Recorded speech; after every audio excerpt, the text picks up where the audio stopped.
The Wall and the Books. He whose long wall the wandering Tartar bounds.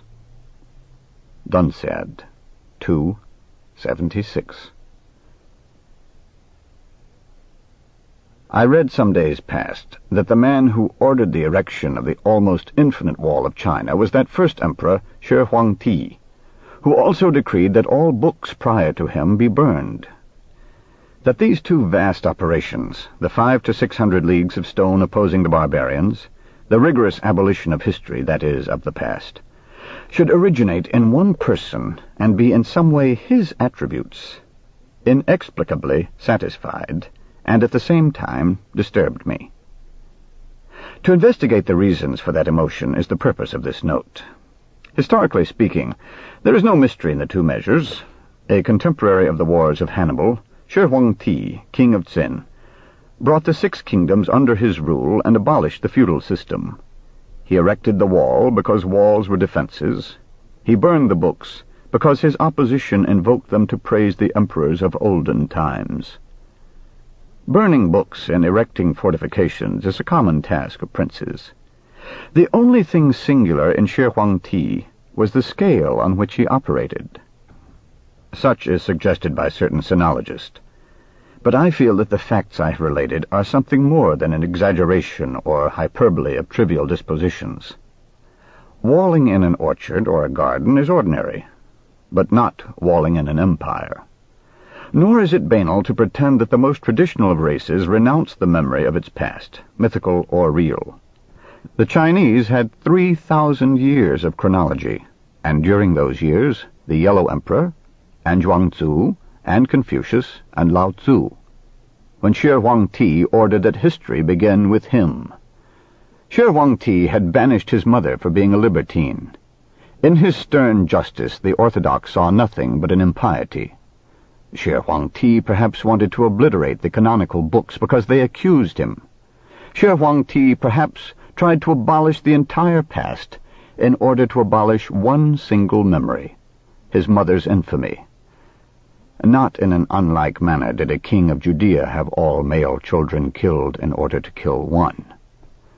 This conjecture is worthy of attention, but tells us nothing about the wall, the second part of the myth. Shi Huangdi, according to the historians, forbade that death be mentioned, and sought the elixir of immortality, and secluded himself in a figurative palace containing as many rooms as there are days in the year. These facts suggest that the wall in space and the fire in time were magic barriers designed to halt death. All things long to persist in their being, Baruch Spinoza has written. Perhaps the emperor and his sorcerers believed that immortality is intrinsic, and that decay cannot enter a closed orb. Perhaps the emperor tried to recreate the beginning of time and called himself the First, so as to be really first, and called himself Huangdi, so as to be in some way Huangdi, the legendary emperor who invented writing and the compass. The latter, according to the Book of Rites, gave things their true name. In a parallel fashion, Shi Huangdi boasted, in inscriptions which endure, that all things in his reign would have the name which was proper to them. He dreamt of founding an immortal dynasty. He ordered that his heirs be called Second Emperor, Third Emperor, Fourth Emperor, and so on to infinity. I have spoken of a magical purpose. It would also be fitting to suppose that erecting the wall and burning the books were not simultaneous acts. This, depending on the order we select, would give us the image of a king who began by destroying and then resigned himself to preserving, or that of a disillusioned king who destroyed what he had previously defended. Both conjectures are dramatic, but they lack, as far as I know, any basis in history.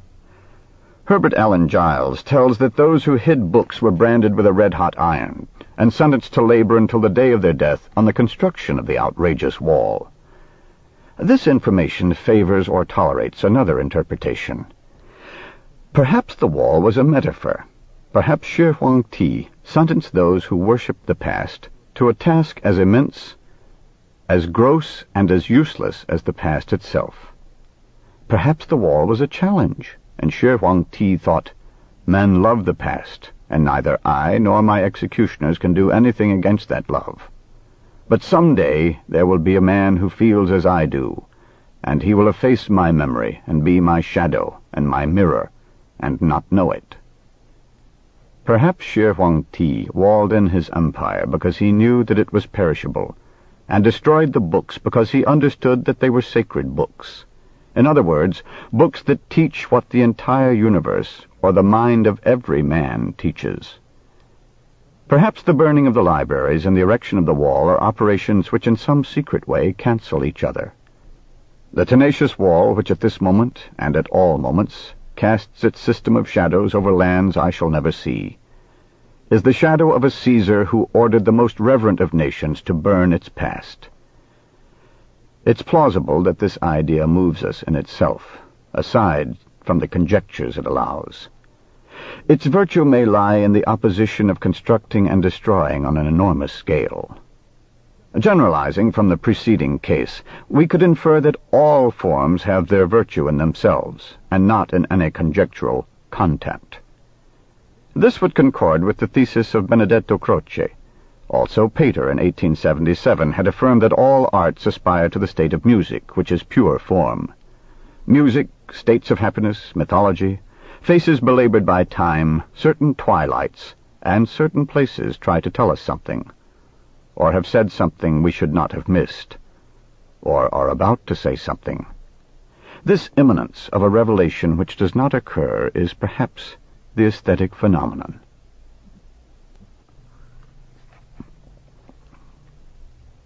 Inferno 1:32.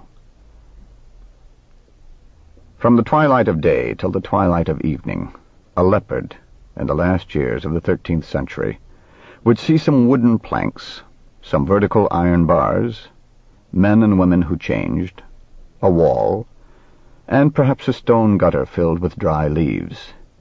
He did not know, could not know, that he longed for love and cruelty and the hot pleasure of tearing things to pieces, and the wind carrying the scent of a deer. But something suffocated and rebelled within him, and God spoke to him in a dream. You live, and will die in this prison, so that a man I know of may see you a certain number of times and not forget you, and place your figure and symbol in a poem which has its precise place in the scheme of the universe. You suffer captivity, but you will have given a word to the poem. God, in the dream, illumined the animal's brutishness, and the animal understood these reasons and accepted his destiny. But when he awoke, there was in him only an obscure resignation, a valorous ignorance, for the machinery of the world is much too complex for the simplicity of a beast.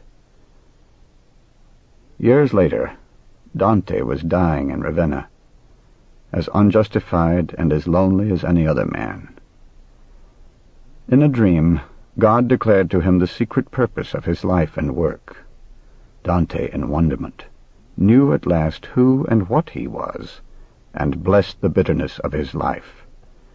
Tradition relates that upon waking he felt that he had received and lost an infinite thing, something he would not be able to recuperate or even glimpse. For the machinery of the world is much too complex for the simplicity of men.